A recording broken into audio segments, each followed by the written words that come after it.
如果你感觉越南模拟恐怖 APPV 根本吓不到你，那么今天咱们要挑战的这部春节联欢晚会你绝对不能错过。特别是对于咱们80、90后来说，春节晚会是过年必看的电视节目，而恰恰是咱们最熟悉最欢乐的过年节目，却不知不觉变成了一场借着电视信号铺满全城的邪神诅咒仪式。这盘磁带是 A 市20多年前的春晚存档，当年播出的除夕夜，一场特大火灾烧得死伤惨重，更诡异的是好几百个居民平白无故就失踪了，活不见人死不见尸，案子至今都没个合理解释。真羡慕你在手机电量带80刷到这部细思极恐的中式模拟恐怖。友情提示，视频含有大量诡异内容，强烈建议艾特你胆小的朋友一起观看。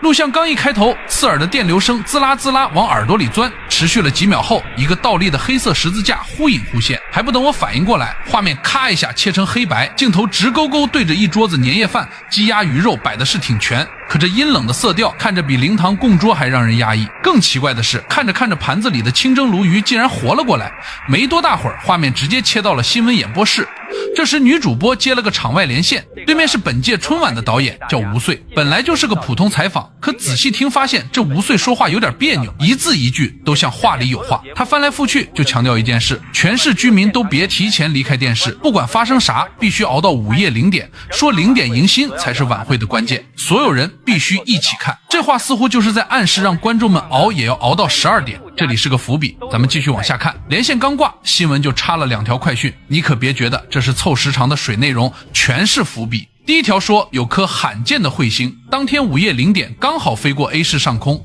是最佳观测时机。第二条更有意思，本市的清源观举办了大型祈福，大批的市民都往那儿涌，争着抢着拜一尊叫吴穗君的神像。眼尖的朋友是不是反应过来了？春晚导演叫吴穗，庙里供的神叫吴穗君，俩名读音一模一样，字不一样而已。咱就说这能是巧合吗？其实仔细看吴穗这个名字，意思不就是没有岁吗？我估摸着就是让当年看这晚会的人都过不了这个年，而这吴穗君指定也不是啥正经的神明，搞不好就是那邪神在人间的代言人，甚至就是邪神本人变的。紧接着插了条公益广告，这下更加肯定之前的结论了。这导演吴穗亲自出镜，结果他整了个颠覆老传统的倡议。为积极响应绿色过节号召，我们建议您使用门声模拟破竹声。第一步，抬起右手自然握。第二步，缓慢伸出食指。第三步，用食指关节有节奏地敲击门窗。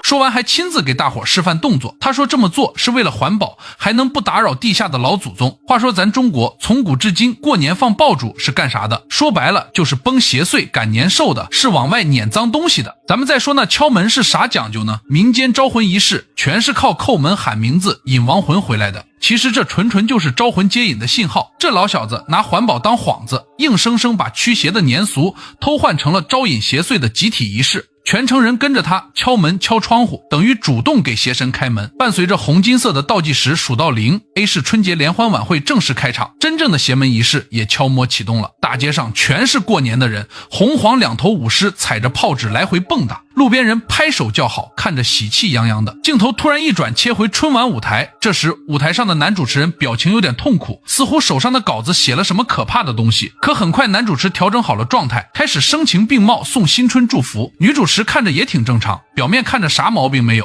可你再往下看，舞台上的内容就开始跑偏了。请欣赏魔术表演瓶中迎春。头一个节目是个魔术，叫瓶中迎春，听这名挺喜庆是吧？欢快的音乐刚响，魔术师拿出红布就开始表演。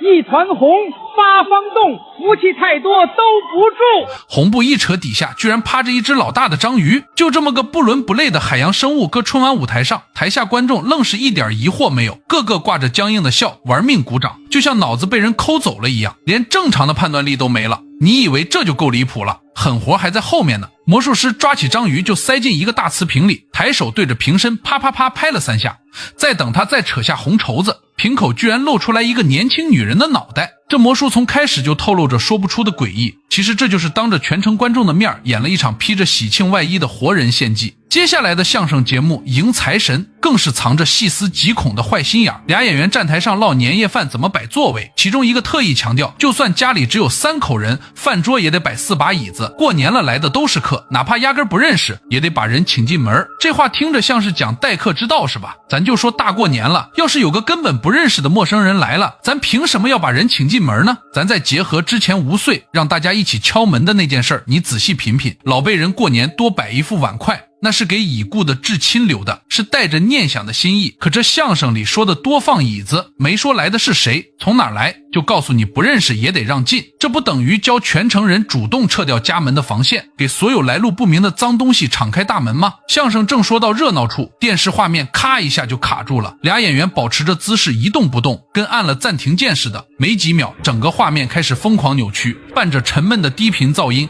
一尊长着羊头的恐怖神像歘一下占满整个屏幕。看到这儿你就该明白了，前半场晚会根本就是温水煮青蛙，先拿章鱼变人头试探你的接受底线，再用相声教你留位置开门，导演把邪门仪式包装成普通娱乐节目，一点点给全城观众灌输陌生的规则。那些动不动就出现的卡顿和雪花也根本不是设备故障，是某种力量正顺着电视信号往现实里靠近。那羊头神像大概率就是吴岁军的真面目。时间离午夜越来越近，晚会内容也彻底放飞自我，又是一阵信号中断，一段没头没脑的广告突然插进来。你找谁呀？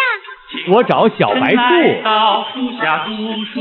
你是大灰狼，我不开门。加贵牌智能手表，定位坏人，提醒安全，现在只需777元。电视台还特意发了个紧急说明，说有未知组织入侵了系统，正紧急修复呢。哪有啥未知组织啊，根本就是邪门玩意儿劫持了导播间，电视台早就控制不住局面了。这时画面一转，舞台上冷不丁出现了3只脚，关键是看这样式，这3只脚似乎还是一个人的。就在这时，这眼神确实有点吓人。男主持这边一脸严肃地宣布，马上连接东南西北中午处分会场。这5个分会场可不是随便选的，东边青龙起舞对应木，南边朱雀烈焰对应火，西边兵器武声对应金，北边冰雪景观对应水，中间金黄古岁对应土，金木水火土5行全凑齐了，直接给整座城市布了个严严实实的空间大阵，把全城人的命都锁在里面了，一个都跑不了。终于熬到了新旧年交替的时刻，男主持宣布新年钟声马上敲响，招呼所有观众一起倒数。就在气氛最热闹的时候，女主持人的脑袋扑哧一下就没了，取而代之的是一朵老大的暗红色花朵。她顶着这么个怪东西站在舞台中央，说话声音居然一点没变，还在那要求家家户户守在电视机前必须一起数完倒计时。就在数字归零的瞬间，男主持对着镜头挤出一个僵硬的笑，新年钟声传遍了整座城市。可它带来的不是新年祝福，是一场早就预谋好的灾难。镜头切换的瞬间，那个羊头邪神再次闪了1秒，紧接着又切回年夜饭的桌子，人们碰杯的声音越来越尖，越来越乱，紧跟着各种邪门事接二连三往外冒。果盘里的水果眨眼间就发黑萎缩，已经完全发霉变质了。鱼缸里的白鱼一个劲儿往水面窜，张着嘴喘气，就像水里的氧气被人瞬间抽干了一样。灯火通明的饭桌旁，一个活人都瞅不见，盘子里的鱼还在垂死挣扎。春节晚会现场更阴间，观众席竟然全变成了穿古装的纸人了，直挺挺围坐在桌子边上，紧接着全部都燃烧了起来。刚才还好好的男主持，现在脑袋直接被安在了一只瓷花瓶上，跟个摆件似的被搁在了舞台正中间。女主持人更吓人，她的脑袋直接变成了八爪鱼，观众席的地板上更是伸出了一个跟桌子一样大的脑袋，上面还长着俩羊角，嘴里还不停往外吐白烟。舞台红地毯上还有人把身子折成了根本不可能的角度，一边扭一边冲着摄像机露诡异的笑脸。到最后所有画面突然消失，屏幕中央只剩一只巨大的眼睛。0点之后的春晚早就不是什么文艺演出了，整个舞台彻底变成了畸形怪物的展示现场。那眼睛被一圈圈黑黄相间的圆环围着，就好像那只眼睛正透过电视屏幕盯着每一个还没离开的观众。你在屏幕外看他的热闹，他在屏幕那头瞅你的底细，那种被盯上的感觉隔着屏幕都让人浑身发毛。就在气氛压抑到快喘不上气的时候，频道开始高速切换，一个卡通女孩变着身就出来了。刚看的时候你还以为是普通的消防宣传片，女孩教大家遇着火打119，逃生用湿毛巾捂口鼻，可没几秒画风就不对劲儿了。画面出现非节目情节，一定不要直视黄色或红色眼睛。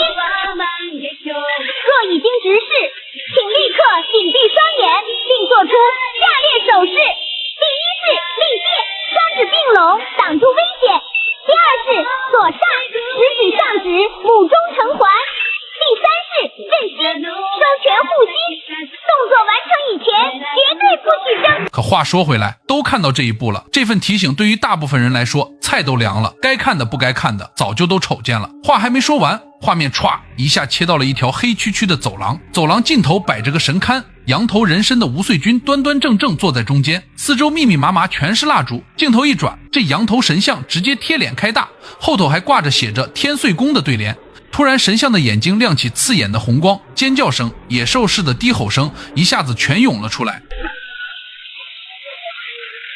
紧跟着镜头一黑，门外就传来了敲门声，下一秒电视屏幕上开始出现黑色的羊蹄印，里面的撞击声一下比一下狠，没几秒整面玻璃就被蹄印铺得满满当当。这意味着啥？说白了就是这吴穗军的手下已经顺着电视信号找到你家了，他们正挨家挨户敲门。其实很多人瞅见羊头神像，第一反应就是西方的恶魔，其实根本不是，这玩意儿纯是咱们本土的邪神。古代太牢祭祀，羊是祭品里排第一的，代表着给神明献祭活物。吴穗军长个羊头，恰恰说明他就是靠吞噬众生寿命，享用活祭过日子的邪神，跟民间说的太岁凶神刚好能对上。录像快结束的时候，画面突然又变回了普通的午间新闻，女主播坐在演播室里开始播报后续的事儿。原来 A 市一栋居民楼除夕夜发生严重火灾，相关人员已经被控制，春节期间失踪的大批市民遗体全在清源关后山被找到了。最后主播这一句话直接给我整懵了。一名不愿透露姓名的死者表示，请勿捡持来历不明的录像带，